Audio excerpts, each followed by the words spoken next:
people don't put enough like of the importance and the actual reality of having a child and what that entails. I'll never understand a man who's like, oh my God, I'm so scared to get married, but I'm not scared to bring a kid into this world. I'm not scared to be connected to this woman for 18 years plus. I'm not scared to have the trauma and the emotional effect on having a child that I might not be with in their household, but I'm not scared for all these things. That is low value. That is low frequency. That is low functioning. That is selfish. Welcome to another episode of the That's Scary with Meloney P podcast. I'm your girl, Meloney P. Let's cut to the chase. Cam Newton. Ugh.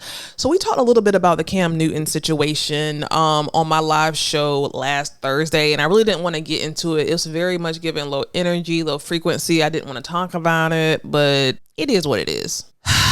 I wasn't going to say anything about it until I saw, I think his first baby mama put a post or a YouTube video or something on the Shade Room, and it really, really hurt my heart. It really made me cry for women. It made me angry at women. It made me angry at men. And I felt a lot of stuff, and I want to talk about it. I'm going to cut to this. To focus on my career and get something going for myself. And then I ended up pregnant with Kashmir. And then that's when I went through a public breakup, and that was that. And then me and my partner, we separated. So I'm a single mom of five. 5 kids later, people always ask, oh, why are you, like, what happened with your marriage? Or like, why you're not in a relationship?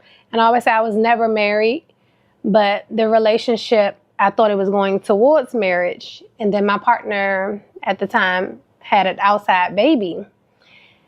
And he kind of wanted to force it on me. And I wasn't really ready to, I mean, I don't really know how to describe this or talk about this. He had a baby outside of our relationship that wanted to focus I was not okay with. And we were not married. So I'm like, I'm not about to deal with this, because I thought what we had was something way more special than the way you're treating it. And I felt like I had no choice but to leave. I had to choose me and my kids over what he was about to put me through. So I was not okay. They're in a great space. I just try to make sure that they don't go without and that they're good mentally. And we have a great co-parenting schedule. Like, we do good with co-parenting. I feel like we do the best we can, and we make it work. We make it work for the kids. It has definitely been a work in progress. And I feel like it should get better with time. Just give it time. I feel like everything always gets better with time. You know, as long as the parents are good in a good place, then the kids will be good. So as long as they see a healthy relationship. So in this clip, this is Kia, who has 5 of Cam Newton's 8 children. One of the 8 he had while he was in a relationship, monogamous, with Kia. He has left Kia single mother of 5 children, while he has made other children since cheating on her, started other homes, other families, and he says he's still out here looking for his wife, and he still wants to have another baby. This story is so loaded, and I'm gonna tell you why. My hope is that this story allows men, specifically Black men, to kind of understand more of where Black women are coming from. My hope is that this story allows Black men who are doing the things that Cam Newton has done. It makes them look twice in the dating world, in having sex with people. My hope is that it makes women think twice about getting pregnant by these men in the hopes that they're going to marry them. There's a lot that we can look at and dissect in this Cam Newton story. I really do think that this Cam Newton story is a blessing to the Black community, because I think that it's going to open up conversation from this Black high value man. But when we listen to the women that have been affected by his probably likely broken promises, and when we listen to what's her name, doctor, we listen to the doctor that he had on his show that basically professionally read him for medical filth, and I'm joking when I say that, but it's true, you know. I think he's used to being top guy, top dog, and he fucked around and found out when it came to this therapist. I don't know what he was expecting from that interview, but I think it was a very healthy interview for both parties and for the listeners, hopefully. Now, I didn't like how I saw that he tried to slight her and say, oh, you're supposed to be a relationship therapist, but you're single at 40. Would you rather her come across a man like you and be a single mother at 40? Like, let's make it make sense. So I hope that is something that I didn't see correctly out there. But this thing with his mom with his baby mama that has 5 kids, I saw a really interesting comment that I'm going to put on the screen by someone that I never thought would have anything of substance to say. But Carlisa says this: we love them, but we lie to ourselves pretending they love us as much, when deep down we know the truth. With each child, she was hoping the weight would force him to be something she knew he wasn't. If she loved him or herself, she would have stopped at number 1 and held him accountable. A man can detect the reason we do things and why. He is not the only one at fault here. He wasn't ready. He's still not ready. And no baby is ever going to speed up that process. Stay tuned for the next baby mama until he's ready. Now, Carlisa, child, we don't agree on much, but I agree on that. I hate to say this, but it's the truth. Women, this is your fault for the most part. Now, it takes 2 people, and I've been there. I'm there. I understand, but it makes me angry because here's this beautiful woman with this beautiful energy, this beautiful vibe, who had and has a lot to offer and a lot of life ahead of her. But now she's out here with these 5 kids by this man who she thought that was going to marry her. And that is where she messed up. And that is where a lot of us mess up. We believe these men when they tell us what they're going to do, and we take what they are going to do or what they say they're going to do, and we go off that. And the unfortunate truth is that people can tell us all day what they're going to do, but until they do it, it is not a fact. And especially in a romantic relationship, when there's potential kids involved, I think the thing of it is that people don't put enough of the importance and the actual reality of having a child and what that entails. I'll never understand a man who's like, oh my God, I'm so scared to get married, but I'm not scared to bring a kid into this world. I'm not scared to be connected to this woman for 18 years plus. I'm not scared to have the trauma and the emotional effect on having a child that I might not be with in their household, but I'm not scared for all these things. One of the many things that the doctor that he interviewed said is that is low value, that is low frequency, that is low functioning, that is selfish. I don't even understand how I could lie to this woman. Baby 1, lie. Baby 2, lie. Baby 3, lie. Baby 4, lie. Baby 5, lie. I don't even know how I could be walking around laughing, cheesing, getting the next victim pregnant. Because here's the thing that the doctor said as well. These women are victims. Yes, it's their fault as well, because at the end of the day, I know that people think they in love. They think that this person won't do it to them. They believe what they say, all these things. But then you find yourself so deep into the situation, trusting what this man is telling you. And now 5 babies later, you're sitting here having a date and start over with 5 kids. And it is a woman's fault as well. But to me, the men who are out here giving us these broken promises, that to me is the scum on the bottom of my shoe. And he's not only out here handing out broken promises, he's out here going on to his next victim. and then premeditating his next victim. That's the part. That's the part. Like, I don't like it. I just don't like it. As it relates to women, let's start with the women. Like I said, you cannot take nothing these niggas say at face value. I don't care if you got a ring. I don't care if you don't have a ring. I don't care if you got a promise. I don't care if you got a damn notarized letter. You can't believe nothing these niggas say until the ink is dried. Because at the end of the day, a man is going to say whatever he can say in the moment. But until he is a man standing 10 toes down, here's the thing, men will even be sitting there with you at pillow talk, talking about, yeah, I want to get married. I want to do this. I want to do that. I want to build a family. We're on the same page. We're on the same page. On the same page.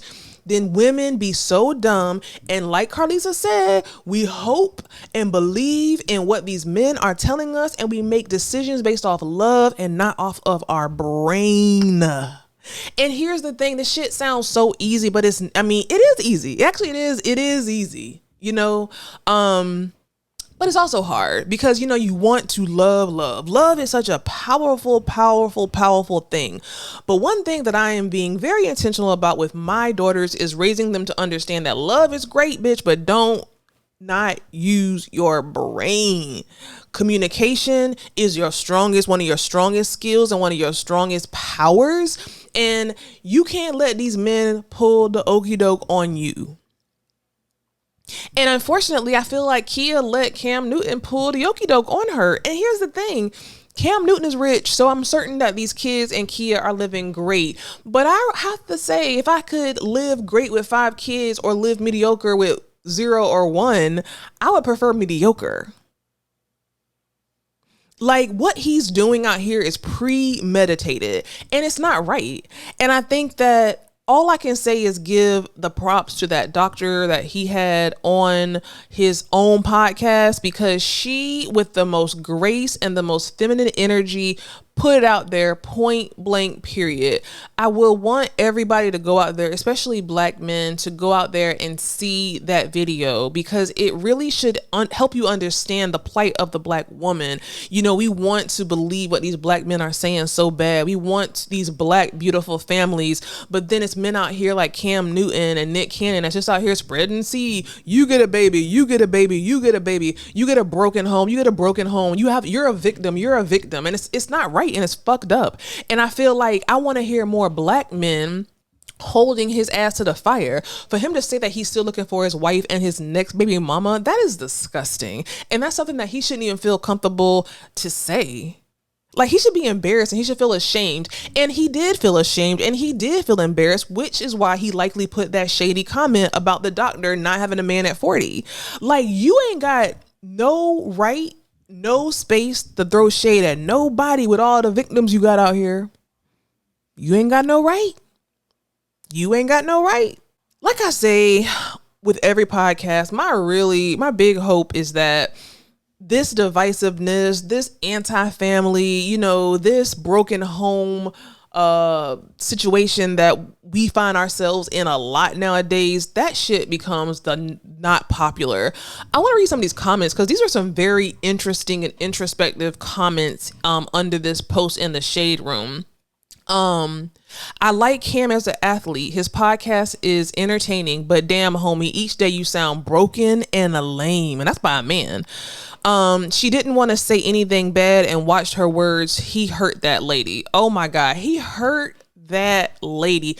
I remember seeing pictures of them when he first came out as a star football player, and I thought they had such a beautiful family, and I really thought that he was going to be one of the LeBron James that was going to have this beautiful black family and then ride off into the sunset. But he proved us wrong. Someone else says, manipulating a person is the most diabolical thing you can do. Diabolical. Essentially, you're taking away a person's ability to make conscious choices and decisions based on the facts of their situation. Creating a delusion interferes with the person's free will, and it gets in the way of their true destiny. And that is so true. And that's why, even though women, yeah, we're wrong, we have to be very careful about who we choose to have babies with, because at the end of the day, you should only be having a baby by your husband. Period, point blank. And I'm talking to myself. You should only aspire and have a plan to have a baby by your husband. Okay. But like she said, when you're in that delusional space and you're being manipulated by someone, and, you know, women hold, especially black women, we hold these black men to such a high standard. They're our kings. We try to be loyal to their asses even when they're not loyal to us. And where does that get us sometimes? In Cam Newton situations and Nick Cannon situations. Shit, it's crazy. And we want to believe the words that are coming out of these kings' mouths because, okay, I respect my man. I believe my man ain't going to put me in a situation because he loves me. I believe one of the biggest lies, unfortunately, that we believe is that our man won't do it to me. We're different from the last person. My man won't put me in a situation to where I'm looking stupid. And I hope that he don't, but a lot of times they do. And at the end of the day, fuck what people say, look at what they do. Fuck what people say, look at what they do. Here's the last thing I'm gonna say about this. And this is a story I always tell my single friends and stuff like that. I have a friend, he was out here in these streets, okay, dating women, all types of situations, whatever. Said he never wanted to get married again because he had been married. Great guy, family man, great guy. He met a woman, proposed to her in 3 to 4 damn months. They got married. They're living their life. They're happy. You know, they're having ups and downs like every other couple. But the point of the story is don't ever settle for a man who's not going to give you what he wants because another man will. Again, don't settle for a man who's not going to give you what you want because another man will. And that is an example. Men will marry who they respect. Men will give certain things to who they respect. But once you skip the divine order of how things are supposed to go, then everything is out of whack. And then you're trying to fight to get back to step one because you trusted somebody when you only should be trusting God at the end of the day, and you skip these steps, and now you're looking like Boo Boo the Fool. My biggest takeaway from this, y'all, is don't have no babies by these men. Trust your instinct. I'm quite sure that something in her was like, ooh. But again, I'm sure that money looked good because he is Cam Newton. He is tall. He is fine. He do got money. I get it. But where has that gotten you? I'd be really curious to know if she could choose with a genie having a mediocre life with a mediocre, regular earning man, happily married, or even being single versus this life that she has now, which I'm sure financially she's set. But emotionally, you can tell that she has a lot of trauma. She's done pushed out 5 kids, got cheated on, and now look at her. And that is the fucking story that you bitches gotta tell yourselves. I hate the cuss, but it makes me so angry because I don't want that for no woman. And I want these men to be stand-up men who desire families, not baby mamas, desire, children who are raised in a 2-parent household, not co-parenting with niggas across the USA. You know what I'm saying? Like, let that be cool. That's why I be like, fuck them sexy reds, because the shit ain't cool. It's not cool. It's not cool. Baby daddy, baby mama is not cool. Cam Newton, I want the next thing that I see on your podcast to be you admitting what you've done to these women, understanding where you're wrong, and changing this whole language about I'm looking for the next victim and the next baby, because the woman and the baby are both victims. Period, point blank, y'all. Listen, let me know how you feel about this story in the comments, and I will see you in the next episode. We're good.